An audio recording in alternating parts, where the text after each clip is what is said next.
Assalamualaikum warahmatullahi wabarakatuh.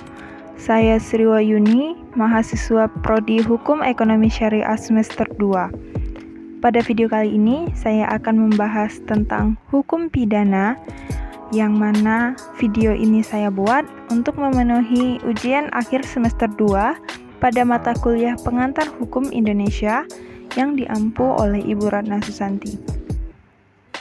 Dan pada video ini akan saya paparkan 6 pembahasan mengenai hukum pidana. Di antaranya yang pertama, pengertian hukum pidana. Yang kedua, pembagian hukum pidana dalam arti luas. Yang ketiga, pembagian hukum pidana dalam arti sempit. Yang keempat, jenis hukum pidana. Yang kelima, sumber hukum pidana di Indonesia. Dan yang terakhir, fungsi hukum pidana. Baik, kita akan masuk pada pembahasan pertama, yaitu mengenai pengertian hukum pidana. Pada prinsipnya, ada dua pengertian yang berbeda tentang hukum pidana, yang disebut dengan ius poinel dan ius puniendi. Ius poinel merupakan pengertian hukum pidana yang objektif. Hukum pidana dalam pengertian ini menurut Metzger adalah aturan-aturan hukum yang mengikat pada suatu perbuatan tertentu yang memenuhi syarat-syarat tertentu suatu akibat yang berupa pidana. Dari definisi tersebut, terlihat bahwa hukum pidana berpokok pada dua hal, yaitu perbuatan yang memenuhi syarat tertentu dan pidana. Perbuatan yang memenuhi syarat tertentu mengandung dua hal, yakni perbuatan jahat atau perbuatan yang dilarang, dan orang yang melakukan perbuatan tersebut.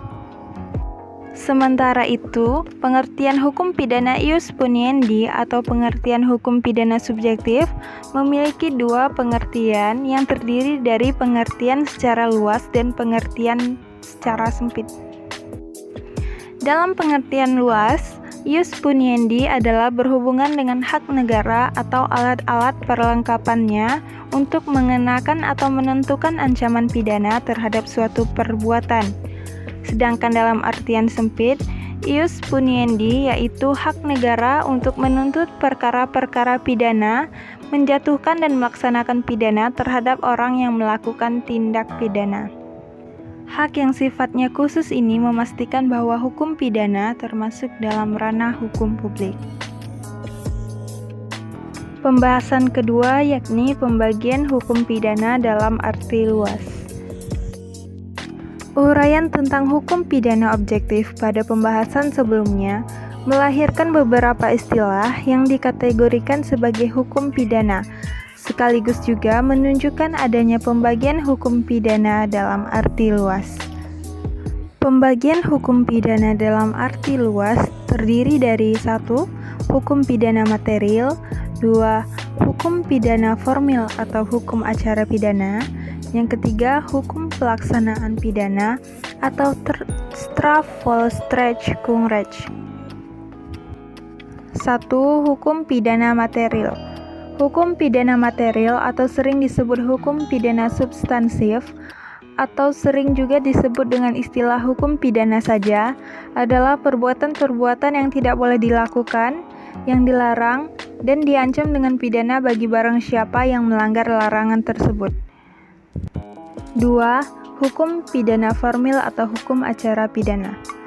Hukum pidana formil atau hukum acara pidana adalah aturan-aturan yang mengatur tentang bagaimana negara dengan perantara alat-alatnya, yakni polisi, jaksa, hakim, dalam melaksanakan haknya untuk mengenakan pidana sebagaimana telah diancamkan. 3. Hukum pelaksanaan pidana atau strafvolstrekungsrecht. Hukum pelaksanaan pidana adalah aturan-aturan tentang pelaksanaan pidana penjara, pidana kurungan, tindakan terhadap anak yang melakukan tindak pidana, dan sebagainya. Pembahasan ketiga yakni pembagian hukum pidana dalam arti sempit atau hukum pidana material.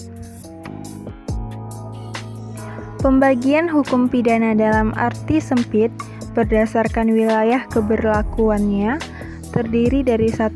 Hukum pidana umum, yakni berlaku untuk seluruh wilayah Indonesia, KUHP, dan undang-undang tersebar di luar KUHP. Yang kedua, hukum pidana lokal, yakni peraturan daerah untuk daerah-daerah tertentu. Pembagian hukum pidana dalam arti sempit berdasarkan bentuknya terdiri dari dua. Yang pertama yaitu hukum pidana tertulis.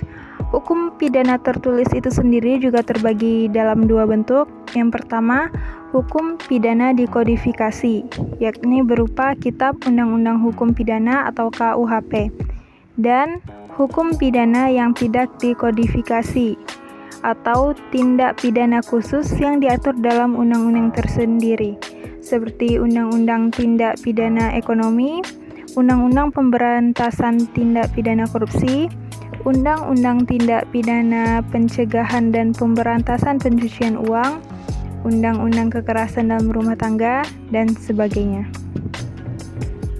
Yang kedua yaitu hukum pidana tidak tertulis atau hukum pidana adat.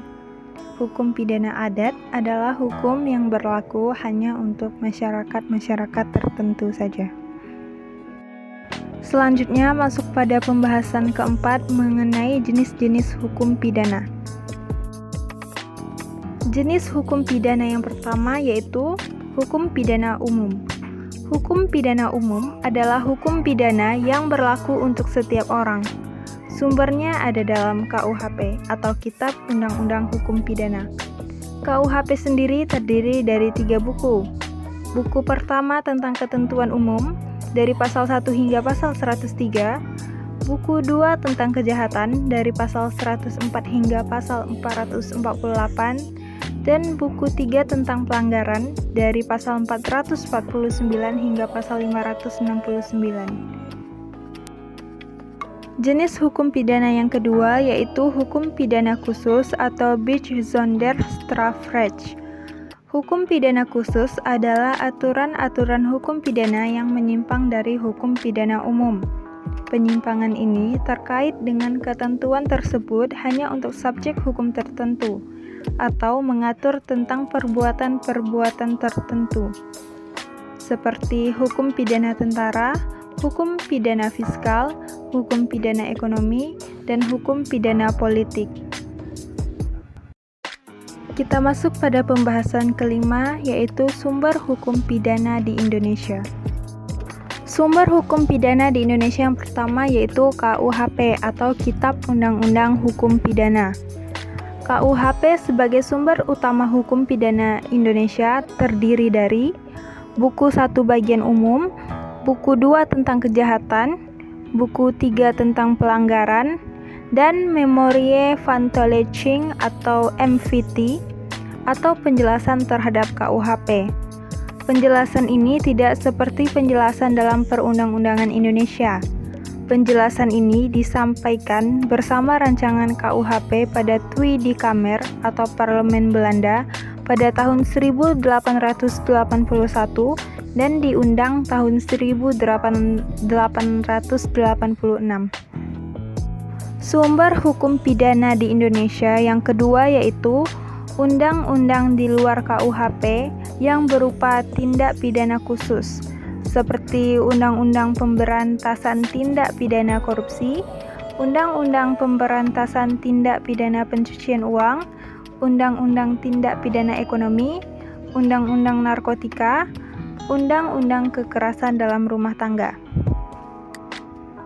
Sumber hukum pidana di Indonesia yang ketiga yaitu hukum pidana adat. Di daerah-daerah tertentu, untuk perbuatan-perbuatan tertentu yang tidak diatur oleh hukum pidana positif, hukum adat atau hukum pidana adat masih tetap berlaku.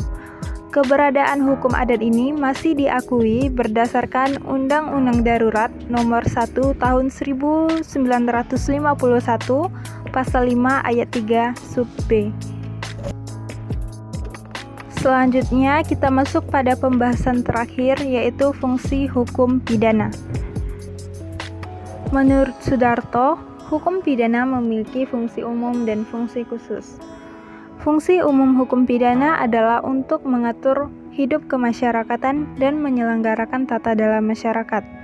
Sedangkan fungsi khusus hukum pidana adalah untuk melindungi kepentingan hukum terhadap perbuatan yang hendak memperkosanya dengan sanksi yang berupa pidana yang sifatnya lebih tajam dari sanksi hukum yang lainnya.